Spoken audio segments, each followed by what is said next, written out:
They talked about Morocco for a little while longer.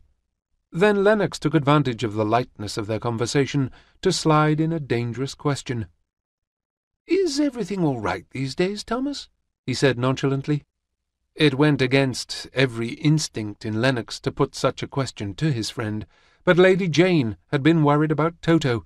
McConnell's young, beautiful, tempestuous wife was Jane's cousin, and had asked Lennox to see what he could find out. Her instincts tended to be correct, at any rate better than his, and it was possible that McConnell's happy appearance that morning might only have been because of the prospect of a new case, or a momentary renewal of his spirits. Who knew? "No, quite all right," said McConnell. "Oh, good," said Lennox. "Please excuse. I mean to say, it was out of bounds." There was a moment's silence.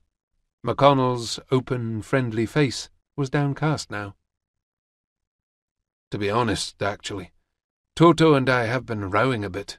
Nothing serious at all, mind you." "I'm sorry," said Lennox. And he was. "Well, too much of that. Would you like to hear what I found out about the dashed cat?" "Certainly," said Lennox. "The animal was poisoned, as we originally conjectured. Not enough poison to kill it, but enough to put it out for a good long time." "As you originally conjectured, not me. But pray go on." "It was poisoned about an hour before it died. That fact points to premeditation, clearly. Well taken care of animal. Expensively bred, I should say, though really I'm more expert when it comes to dogs." "Any indication about the weapon?" "Ah, yes. A letter opener, with the letter P engraved on it, as we both saw. Dates back about 20 years. It has a manufacturer's mark from the 1840s. "Did you ever know James Payson?" "The lad's father? No. What was he like?" "Terrible temper. Had an awful scar on his throat. An unpleasant chap. At any rate, what else did you find?" "The remaining question is, of course, why did someone want to send the young fellow this kind of message?" "Do you think so?" "I see it rather differently." "Oh, yes?" "I think Payson himself killed the cat. Longshanks, they called him." "No, really? Why on earth would he have done that?" "A better question would be, why would the people hunting him down have done it?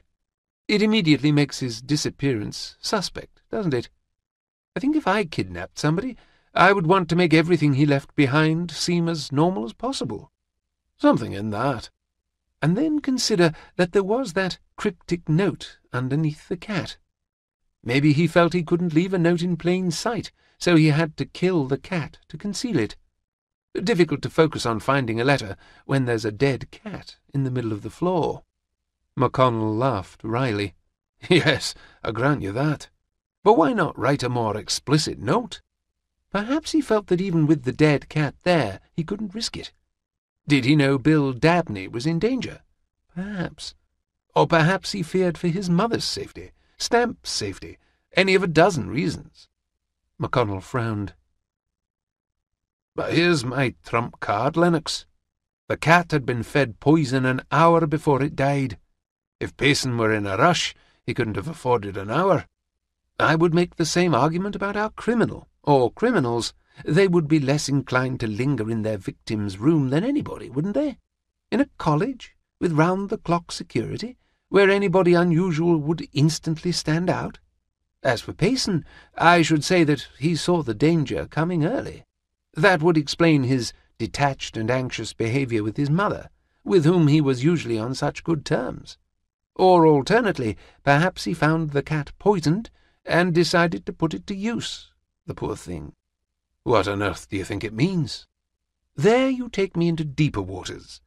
It's difficult to gauge whether the cat was merely used to conceal a message, or whether it was in itself a message to us."